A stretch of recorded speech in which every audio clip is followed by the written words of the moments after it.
Dear students, welcome to online classes of Career Institute Commerce Education।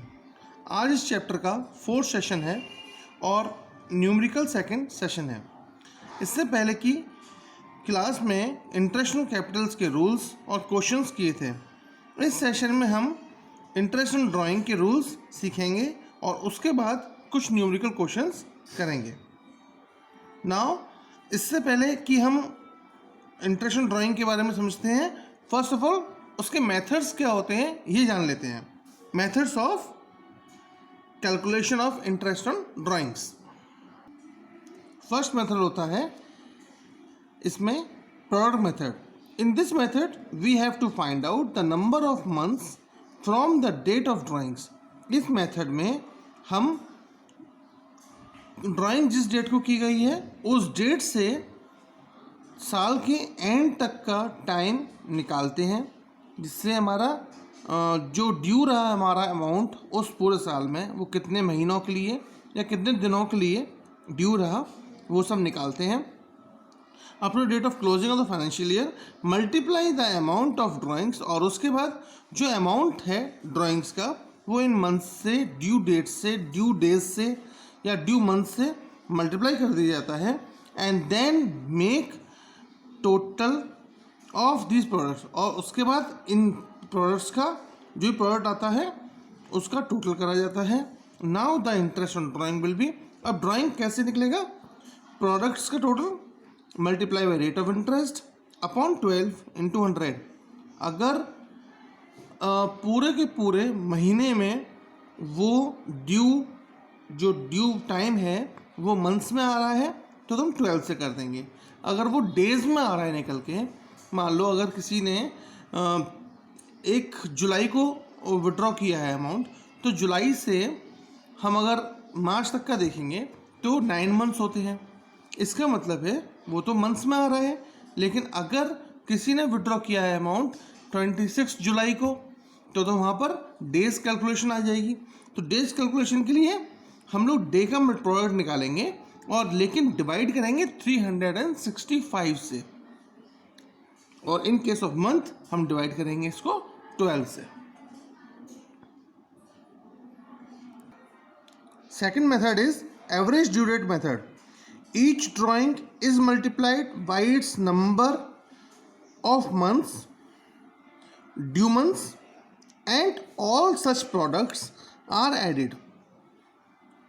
वो same method use करते हैं जो कि प्रोडक्ट मेथड में करते हैं, मतलब अमाउंट ऑफ ड्राइंग्स को मल्टीप्लाई करेंगे नंबर ऑफ मंथ्स ड्यू उससे, और उस प्रोडक्ट को एक तरफ लिख देंगे। This product is then divided by total of all drawings. एक तरफ हम ड्राइंग्स लिखेंगे, ड्राइंग्स के बाद हम लिखेंगे क्या बोलते हैं मंथ्स ड्यू, और एक कॉलम में तो हम उनका मल्टीप्लाई करके लाएंगे और एक कॉलम में उन ड्राइंग्स को टोटल करके नीचे लिखेंगे।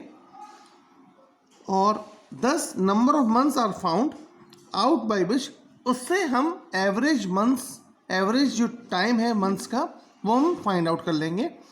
ये सेम वे है जो कि which you all studied in 11th class. हमने 11th क्लास में स्टैटिस्टिक्स में वेटेड एवरेज या वेटेड मीन में हमने यही किया था, जिसमें हम लोग sigma WPR upon sigma W करके निकालते थे। ये वेट हो गया और वो WPR मतलब W और उसका मल्टीप्लाई करके वो निकालते थे हम लोग वेटेड मीन और weighted average.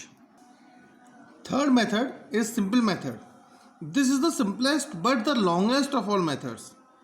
As for each drawing made, the interest on drawing is calculated separately, and in the end all interests are added to get the total amount of interest for the year. इस method को simple इसलिए बोला जाता है क्योंकि जो traditional way है interest निकालने का, वो पर जो भी ड्राइंग की गई है उन सब हर एक अलग अलग ड्राइंग से हम उसका कैलकुलेशन करते हैं। लॉन्गेस्ट इसलिए है जितनी भी ड्राइंग्स साल में करी जाएंगी, मान लो 50 करी जाएं, 30 करी जाएं, जितनी भी करी जाएंगी उन सब के लिए अलग अलग इंटरेस्ट निकालना पड़ेगा और बाद में उसको ऐड करना है, उसके बाद आंसर निकल के आएगा। इसलिए ये सारे मेथड्स तो होते हैं, तीनों मेथड्स हैं ये मेथड्स ज़्यादातर हम लोग जो यूज़ करते हैं वो करते हैं इर्रेगुलर ड्राइंग्स के माध्यम से। इर्रेगुलर ड्राइंग्स क्या होती हैं? इर्रेगुलर ड्राइंग्स हमें बताती हैं कि ऐसे अमाउंट ड्राइंग्स के जिसमें कोई निश्चित अमाउंट ना हो, कभी तो ज़्यादा अमाउंट हमने विड्रॉ कर लिया, कभी कम अमाउंट विड्रॉ किया, कभी हमने कुछ विड्रॉ किया ही नहीं, और कभी हमने लगातार 2-3 दिन के बाद ज़्यादा विड्रॉ कर लिया।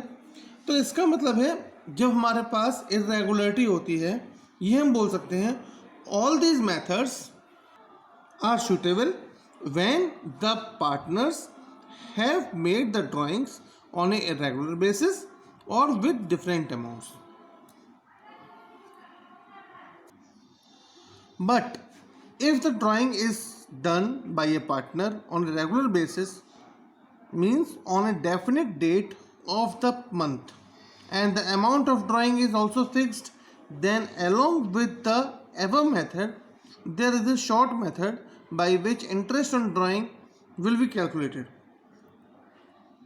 It means that अगर ड्राइंग एक रेगुलर बेसिस पे करी गई है, मीन्स उसने पार्टनर ने ये निश्चित किया हुआ है कि हम महीने के एंड में इतना अमाउंट निकालेंगे, या पार्टनर ने ये निश्चित किया हुआ है कि महीने की शुरुआत में इतना अमाउंट निकालेंगे, एक क्वार्टर की शुरुआत में निकालेंगे, एक क्वार्टर के बीच में निकालेंगे, एक क्वार्टर के एंड में निकालेंगे।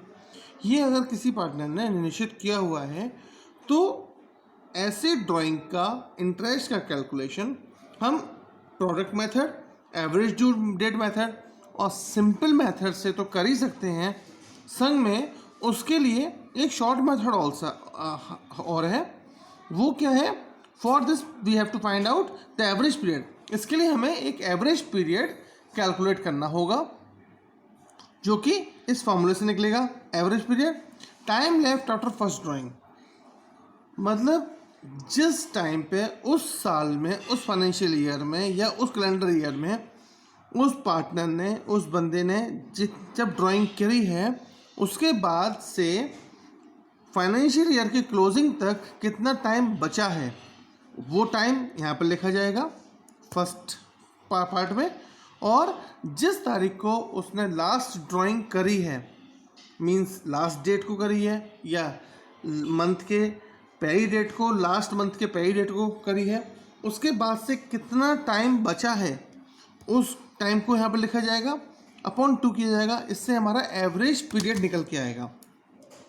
और एवरेज पीरियड निकलने के बाद हम इसको इंटरेस्ट ऑन ड्राइंग निकालने के लिए यूज़ करेंगे। Interest on drawing is equal to total drawing. Total drawing पूरे ईयर की वो यहाँ लिखी जाएगी, मल्टीप्लाई बाई किया जाएगा average period upon 12 multiply by rate of interest upon 100। ये फॉर्मूला के द्वारा हम लोग इंटरेस्ट ऑन ड्राइंग के अमाउंट को आसानी से निकाल लेंगे। अब हम इसके न्यूमेरिकल क्वेश्चंस की तरफ बढ़ते हैं और हम आज के न्यूमेरिकल क्वेश्चंस स्टार्ट करेंगे। First question, Shilpi and Riya are partners in a firm and the amount of drawings by both the partners are as follows. शिल्पी और रिया, डेट अमाउंट 1 जुलाई 200, 1 सितंबर 200, 1 नवंबर 100। रिया का 1 सितंबर 100, 1 दिसंबर 200 and 31 January 100। We have to calculate interest on drawing by simple method, average due date method and product method. Rate of interest is 6% per annum. In this case, I will only calculate the amount of interest for Shilpi and you have to calculate the amount of interest for Riya.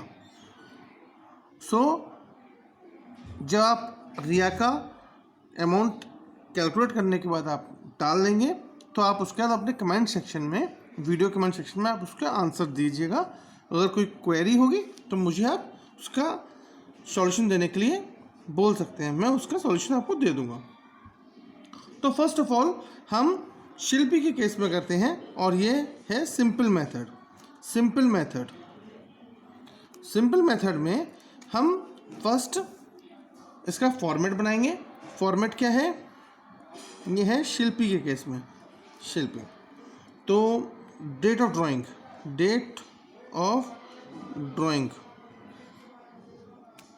Amount, जो amount drawing का है, time left, यहाँ पर हम कर देते हैं calculation, क्योंकि सिंपल मेथड में हर एक में कैलकुलेशन अलग से करनी पड़ेगी। और यह हो गया इंटरेस्ट। तो डेट ऑफ ड्राइंग फर्स्ट है 1 जुलाई 2018, फिर है 1 सितंबर 2018 और फिर है 1 नवंबर 2018। अमाउंट हो गया 200 और ये अमाउंट हो गया 100।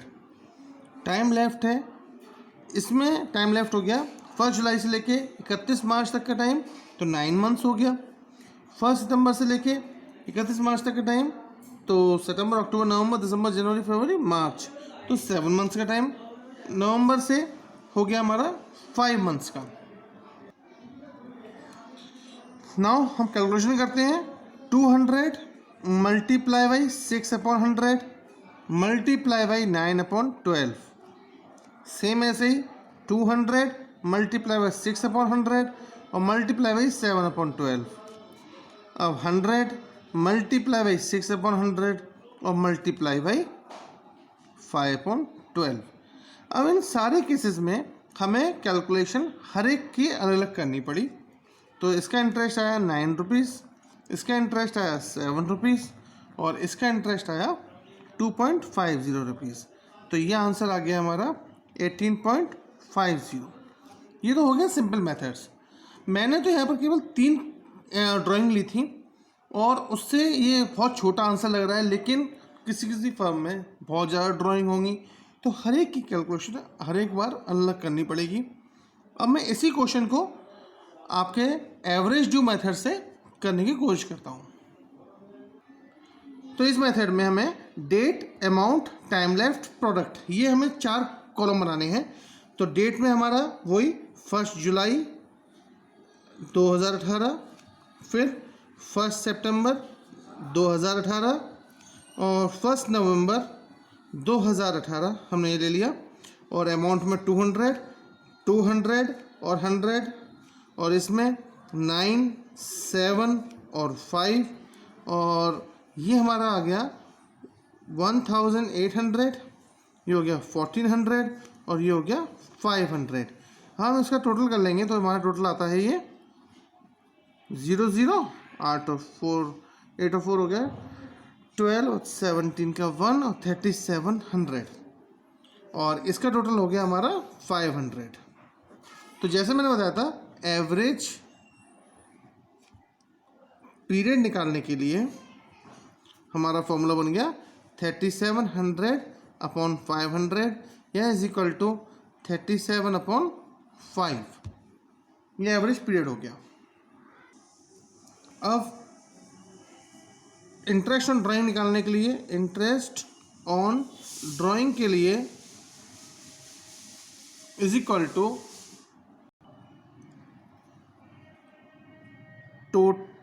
टोटल ऑफ प्रोडक्ट, टोटल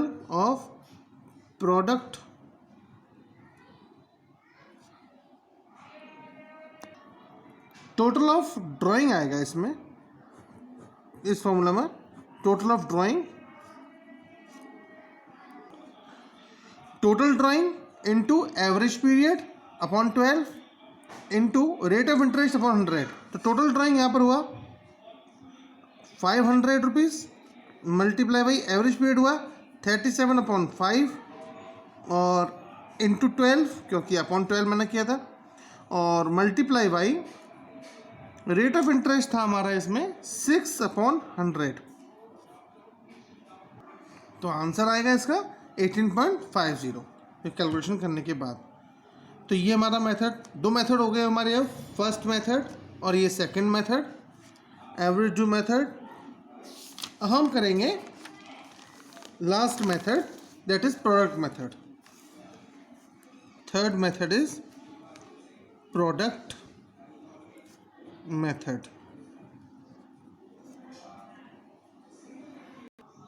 ये सेम मेथड वो वाला हम अपनाएंगे पहले जो हमने एवरेज ड्यू डेट में अपनाया था। सेम फॉर्मूला बनेगा, डेट, अमाउंट, टाइम लेफ्ट और प्रोडक्ट हमने वैसे ही कैलकुलेशन करके हमने यहाँ निकाल लिया। इसमें हमें टोटल अमाउंट ऑफ ड्राइंग का ज़रूरत नहीं होता, इसलिए हमने वो नहीं किया है।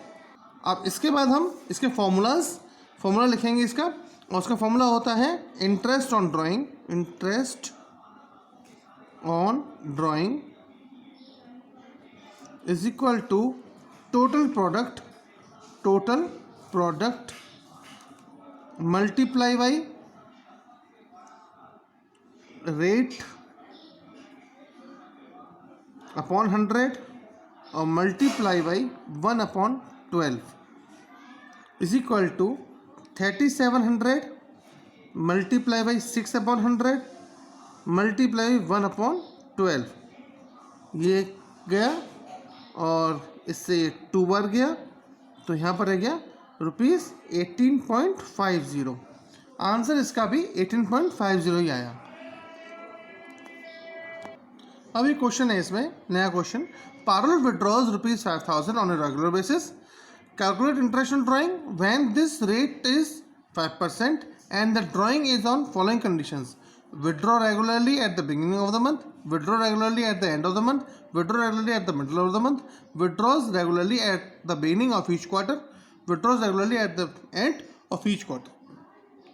जब ये कंडीशंस होती हैं तो मैंने आपको एक जब शॉर्टकट मेथड बताया था एक इसका, उसका फॉर्मूला होता है, तो यहाँ पर लिखता हूँ सॉल्यूशन, यहाँ पर इसके बाद फॉर्मूला होता है इसका एवरेज पीरियड निकालने का। एवरेज पीरियड, मैं इसका आपको एवरेज पीरियड निकाल के बता दूंगा, और उसके बाद जो फॉर्मूला है वो तो सिंपल आपको मालूम ही है। एवरेज पीरियड का फॉर्मूला होता है टाइम लेफ्ट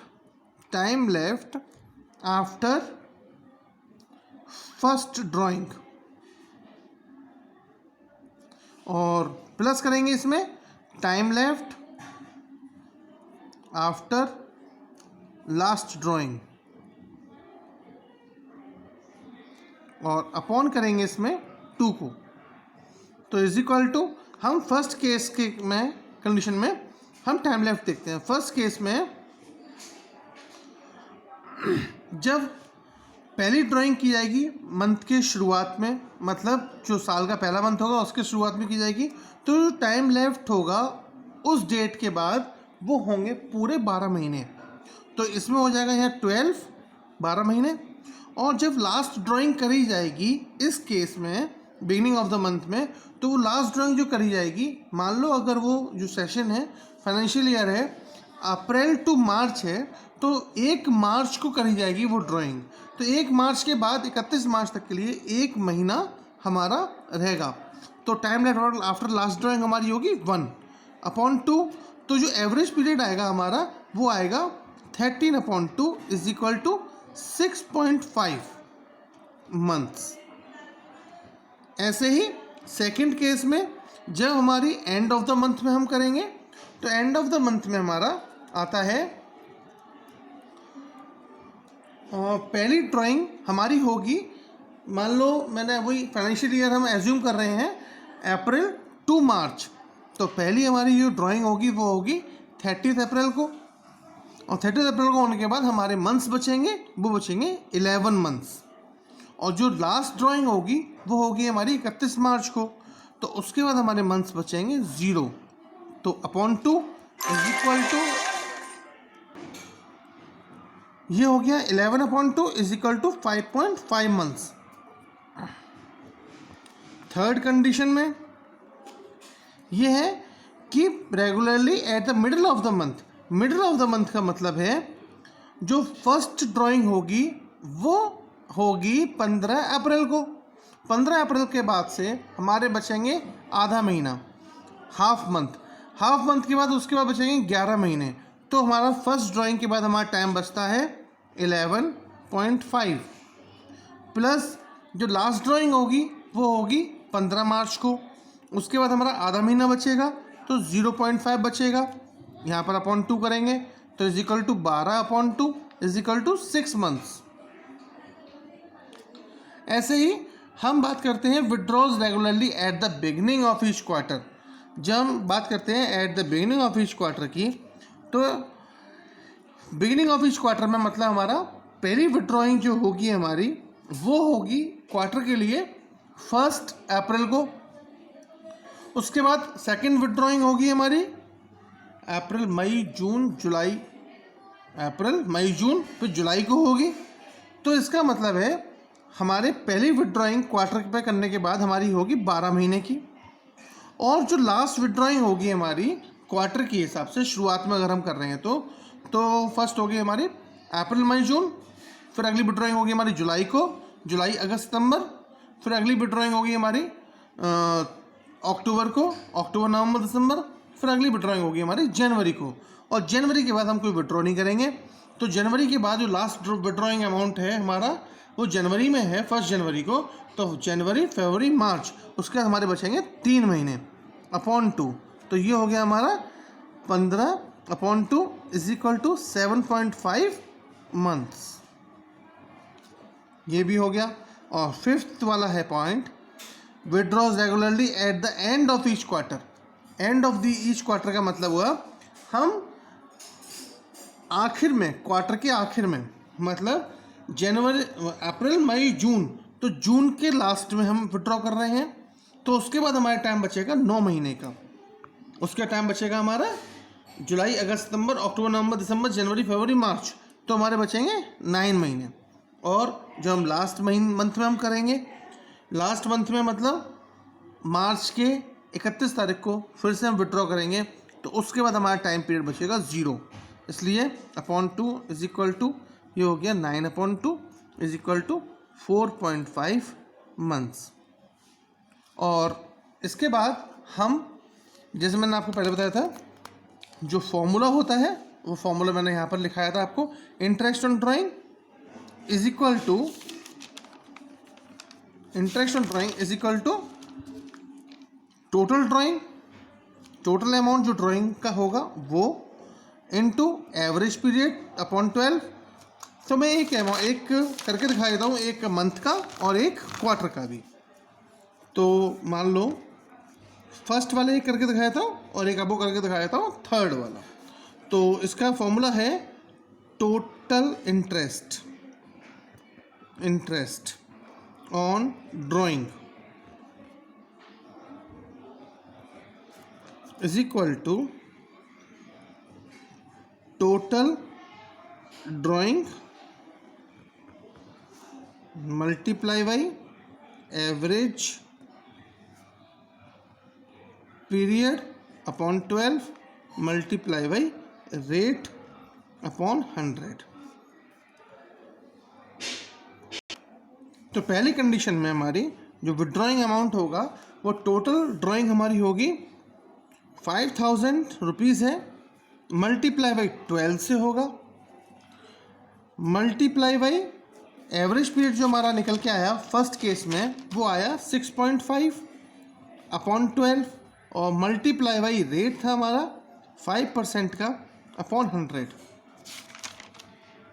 5% का अपॉन 100।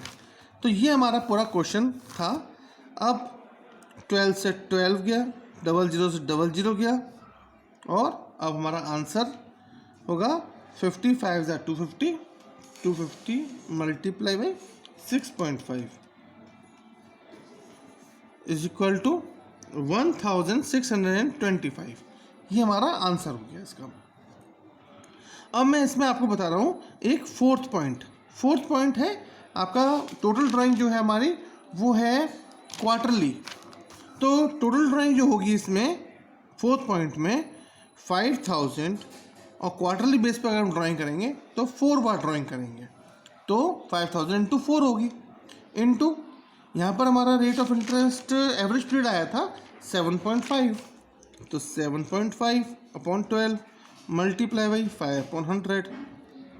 अब हम इसे कैलकुलेशन करते हैं, तो इसका कैलकुलेशन होकर हमारा आंसर आएगा ₹625। तो ये दो तरीके हैं, दोनों तरीके से बता दिया मैंने। बस एवरेज पीरियड की जगह हमने जो कैलकुलेट किया था अमाउंट, ये वाला जो निकाला था हमने एवरेज मंथ का, उसको पुट कर देना है और हमारा आंसर इस हिसाब से सॉल्व हो जाएगा। सो बच्चों, आपको समझ में आ गया होगा ये सब चीज़ें तो। और इसके जो मैंने क्वेश्चंस नहीं किए हैं, जो मैंने पार्ट नहीं किए हैं, उसके पार्ट्स आपको करने हैं अभी। और उसके बाद अगर कोई क्वेरी होती है तो मैं कमेंट सेक्शन में लिख के डाल दीजिए, वरना मेरी मेल आईडी में मेल कर दीजिए। और अगर आपको ये वीडियो पसंद आया हो तो लाइक पे क्लिक कर दीजिए और चैनल को सब्सक्राइब करना ना भूलें, क्योंकि मैं वीडियोस रेगुलरली डालता रहूँगा। और आपको अगर सब्सक्राइब पे क्लिक कर देंगे और बेल आइकन पे क्लिक करेंगे तो आपको मेरे अपडेट्स मिलते रहेंगे, और जिससे कि आप नए नए वीडियोस देखते रहेंगे। अगर कोई भी क्वेरी हो, फिर से बोल रहा हूँ आपसे, कमेंट सेक्शन में डाल दीजिए या मेरी मेल आईडी पे मेल कर दीजिए। मैं आपको उसके सॉल्यूशंस या उसकी क्वेरी, और मेरा मोबाइल नंबर भी उसमें लिखा हुआ है, आप मुझे डायरेक्ट कॉल भी कर सकते हैं। Thank you so much. Wish U a very happy day.